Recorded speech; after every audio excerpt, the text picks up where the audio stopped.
Hey everybody, so this is going to be part one of creating a journal insert, and I'm using some grabie supplies. So here's the mini journal, and a papers are actually from an Etsy shop.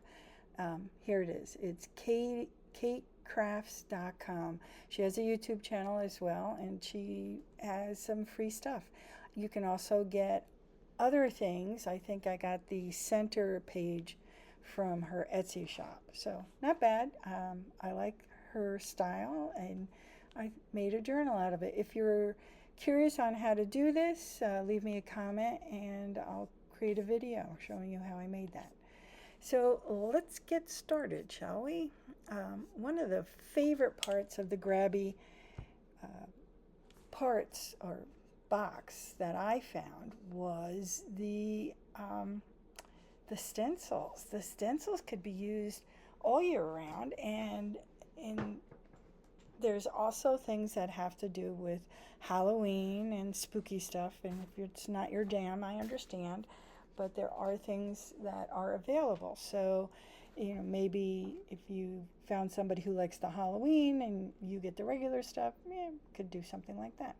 Anyway, so I've got some spackle paste that I'm going to use to put this as an outline. I'm not going to do the whole page.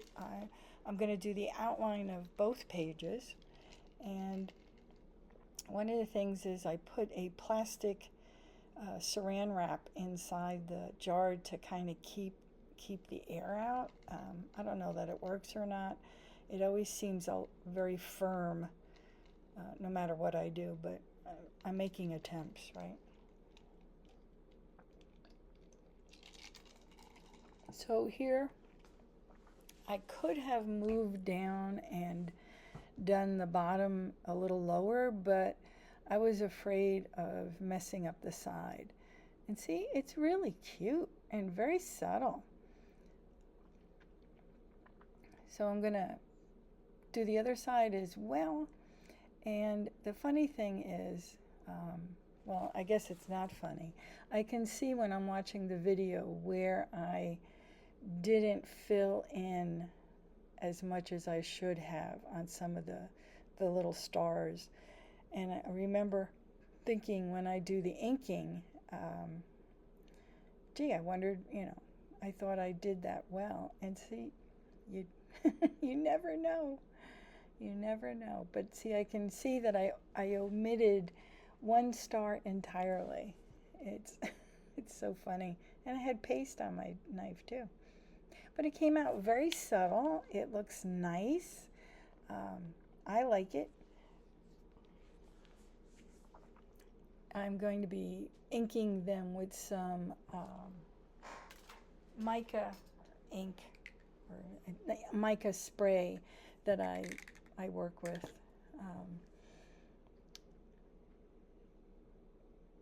Now I'm going to do the front cover. Now I don't have the dauber for embossing, so I am making it up on my own. And you see I put a bat there from one of the embellishments that was in the packaging. So I have a single dauber and I'm just getting some ink on it. And I've done this with a card too, so I learned my lesson with the card.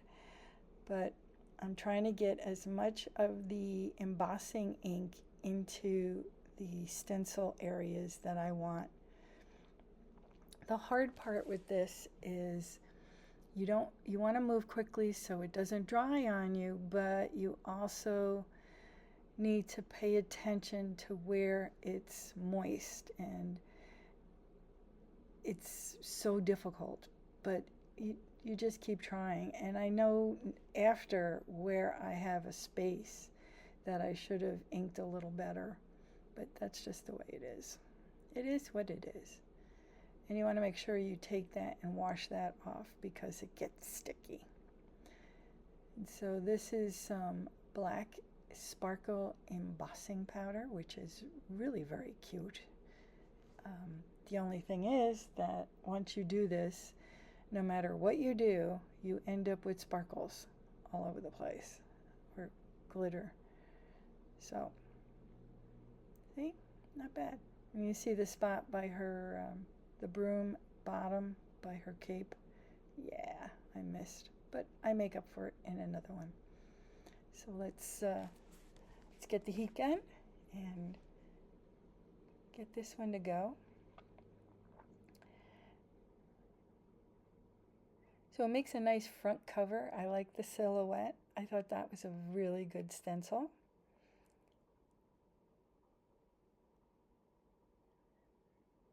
So I hope you're enjoying the videos, and if you have not subscribed yet, I would ask if you would, and if it's something that you enjoy watching, or some of the things gives you an inspiration to do something. I'm so happy. That's pretty much why we do these, right? The other thing is, a like and a comment is so helpful. At least I know people are watching. I love it when I get comments. All right, so that's that one. I think that came out pretty cool. The video does not do it any justice. So on one of the pages is a bunch of spiders. See, right there? And I wanted to use this spider web. And I thought, yeah, let's put the spider web over there, because I want the spiders to be clearly identified there, and put the web on the side. And so if you have some light tack tape, that would be helpful. I have washi tape, but it never works for me when I'm doing this. So I'm using my hand, and pretty much, as long as you just keep re-inking the brush and hang on to where you're at, it works. You can do this. And it makes a nice negative space, I want to say. It really looks good.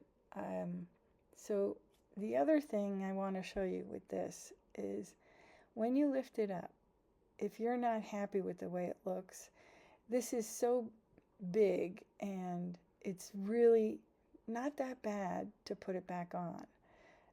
I pretty much looked at where the edges were, right? I made sure it was in the corner and up at the top, or in the center and up in the top. And then I'm re-inking, and I'm really giving it a good wash or brushing in the center, because that's what I want it. I don't mind that it fades out, because in my mind, I always walk into a spider web, I never see them. So having it just be a silhouette looks great to me. So I thought that worked out pretty well. Again, I have to go wash those things out. But don't give up. If it doesn't work the first time, really give it a shot. Oh, this is one of my favorites.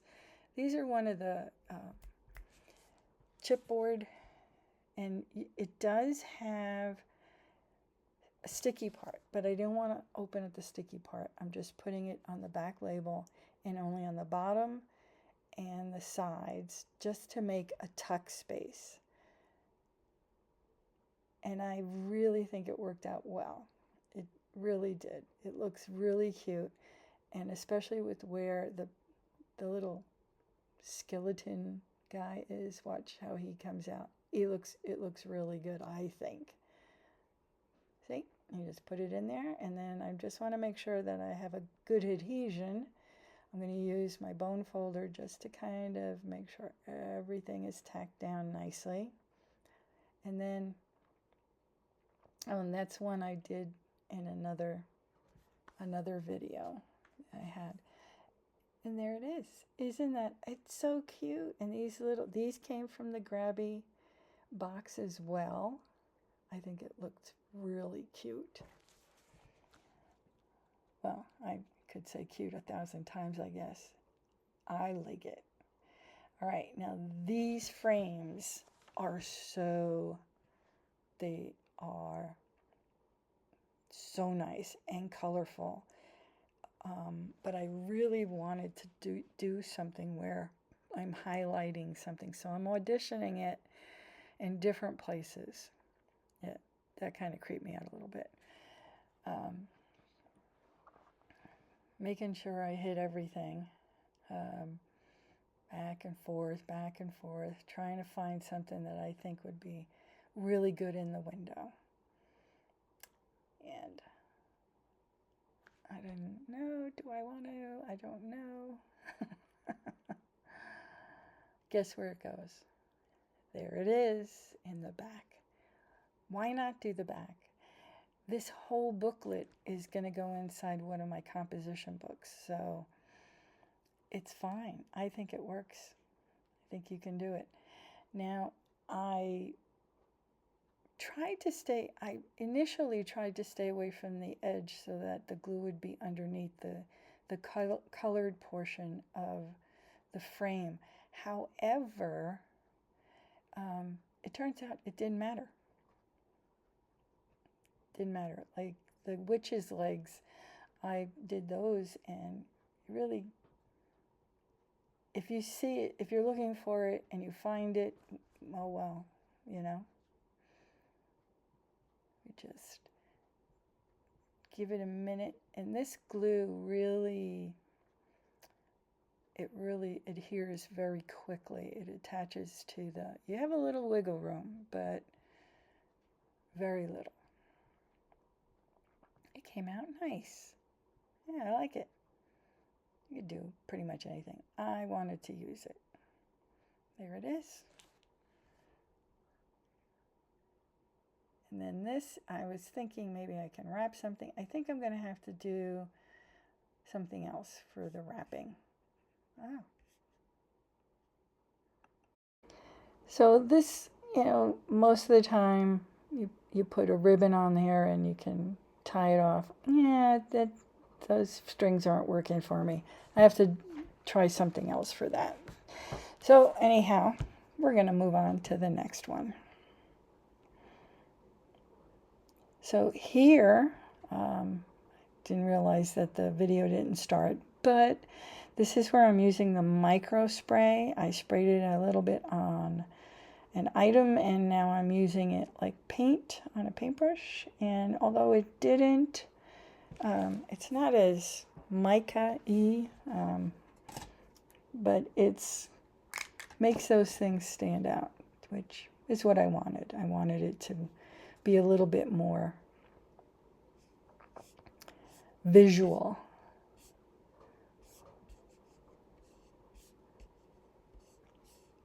It came out pretty good. I like it. There we go. Let's get the whole thing in. There. It's not bad. I think it would be great with another color. The pink is too pinky, but it's what I had. I wanted to see if the mica would show up. And there's the little back guy. We have to get rid of the sparkles. All right. So we need to cover the broom. And I took one of the chipboards. I figured she could use a cat on her broom. And that's what's happening next. Not that one. This one. And it has the paper on the back, so I'm going to take the paper off. And I'm going to use some glue to just give it a little bit more adhesion.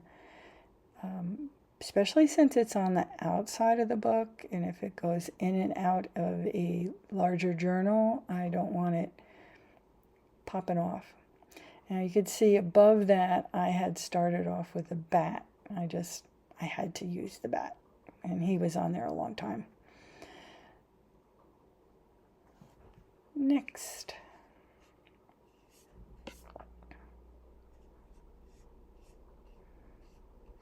This little guy, we got to find him a home. Interesting.